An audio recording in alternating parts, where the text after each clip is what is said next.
Hi guys, welcome back to my channel. मैं सुजाता जौहरी आप लोगों का अपने यूट्यूब चैनल पे स्वागत करती हूँ। तो आइए आज देखते हैं कि 16 सोमवार का व्रत कैसे किया जाता है। तो मैं 16 सोमवार का व्रत करती हूँ, तो मैं उसी का वीडियो डाल रही हूँ। आप लोग भी देखिए कि मैं कैसे पूजा करती हूँ।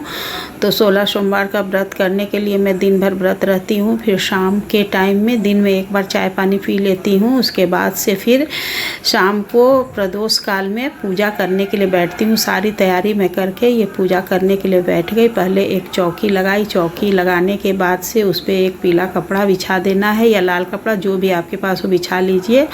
और इस तरह से आप किसी साफ गमले की मिट्टी को ले लीजिए और मिट्टी में थोड़ा सा घी और गंगा जल और दूध मिलाकर इस तरह से हमें पार्थिव शिवलिंग बनाना है। तो पार्थिव शिवलिंग बनाने के लिए नीचे का जो अर्घा है पहले उसको बनाना है। आप चाहिए तो पहले से भी मतलब पार्थिव शिवलिंग बनाकर रख सकती हैं, लेकिन मैं जब पूजा करने बैठती हूँ उसी समय बनाती हूँ तुरंत ही। और इस तरह से चौकी पर एक थाली रखकर पहले उसके ऊपर एक बेलपत्र रख देना है और बेलपत्र के ऊपर हमें शिवलिंग स्थापित करना है। तो इस तरह से मैं शिवलिंग बनाती हूँ। पहले नीचे का अर्घा बना के और फिर ये शिवलिंग बना करके तो उसके बाद से मैं पूजा शुरू करूँगी। तो इस तरह से मैं देखिए शिवलिंग बना ली। मैं शुरू से ही वो गणेश जी अलग से नहीं बनाती हूँ, डायरेक्ट शिव जी का पूजा करती हूँ। इनके भी आगे अग्रभाग में शिव जी गणेश जी और कार्तिकेय जी दोनों विराजमान रहते हैं। तो मैं उन्हीं को गणेश जी और कार्तिकेय जी, अशोक सुंदरी, 33 करोड़ देवी देवता के इसे शंकर जी के ऊपर ही जल चढ़ा देती हूँ। तो इस तरह से पार्थिव शिवलिंग का निर्माण करके ही मैं शाम को प्रदोष काल में पूजा करती हूँ। आप लोग को भी ऐसे ही करना चाहिए, या तो फिर मंदिर में जाकर पूजा करना चाहिए, या तो घर में करिए तो पार्थिव शिवलिंग बनाकर, और मंदिर जाइए तो शंकर जी का कर लेना चाहिए। तो इस तरह से फिर उसके बाद से सबसे पहले शिवलिंग स्थापित करने के बाद जल से स्नान कराना है।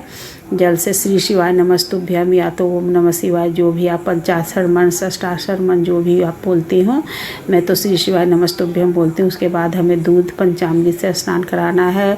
दूध पंचामृत से स्नान कराने के बाद फिर से जल से स्नान कराना चाहिए।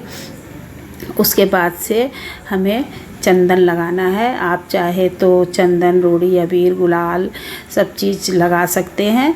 और फिर सिंपल विधि से करना चाहते हैं तो सिर्फ चंदन से भी काम चल सकता है। और अगर आप रोड़ी, अबीर, गुलाल, सिंदूर रखते हैं तो आप वो भी लगा सकते हैं। तो इस तरह से मैं पहले चंदन लगा दी। चंदन लगाने के बाद से हमें भगवान जी के ऊपर फूल चढ़ाना है। तो फूल मैं तरह तरह का, मेरे बगीचे में फूल है तो मैं तरह तरह का फूल ले आती हूँ। आपके पास जो भी फूल हो आप वो फूल से भगवान का श्रृंगार करिए। छोटे से भोलेनाथ है इसलिए उनमें ठेकाकर वही प्लेट में हमें सजा देना है भगवान के नाम लेकर। तो इस तरह से हम फूल चढ़ा देते हैं। एक बेलपत्र चढ़ा दिए। बेलपत्र आप 1, 11, 21 जितना हो उतना चढ़ा सकते हैं। एक धतूरा, मदार का पुष्प और धतूरा का फूल, फिर ये रंग बिरंगे फूल हमें चढ़ा देना है भोलेनाथ के ऊपर। एक अपराजिता का फूल, अपराजिता का फूल अगर मिल जाता है या फिर हर श्रृंगार का फूल मिल जाता है तो भोलेनाथ को ज़रूर से ज़रूर चढ़ाइए। और इस तरह से हमें पूजा करनी होती है। 16 सोमवार का व्रत या तो आप किसी मन्नत से करिए या फिर ऐसे ही करिए, लेकिन लोग मन्नत मान के ही 16 सोमवार का व्रत करता है। फिर हमें भांग, धतूरा और फिर चावल चढ़ा देना। उसके बाद सबसे लास्ट में हमें समी पत्र आना। समी पत्र कभी भी सबसे लास्ट में ही चढ़ाना चाहिए। और इस तरह से फिर हमें आचमनी कर देना है। उसके बाद से हमें एक दीपक और धूप बत्ती जला देना है। तो भोलेनाथ को इस तरह से सब चीज़ चढ़ाने के बाद हमें एक दीपक और बत्ती जलाना है। भोग प्रसाद के लिए आप जो प्रसाद आप पहले सोमवार को चढ़ाएंगी उसी प्रसाद को आपको प्रत्येक सोमवार को चढ़ाना पड़ेगा। इसका मेन प्रसाद होता है चूरमा।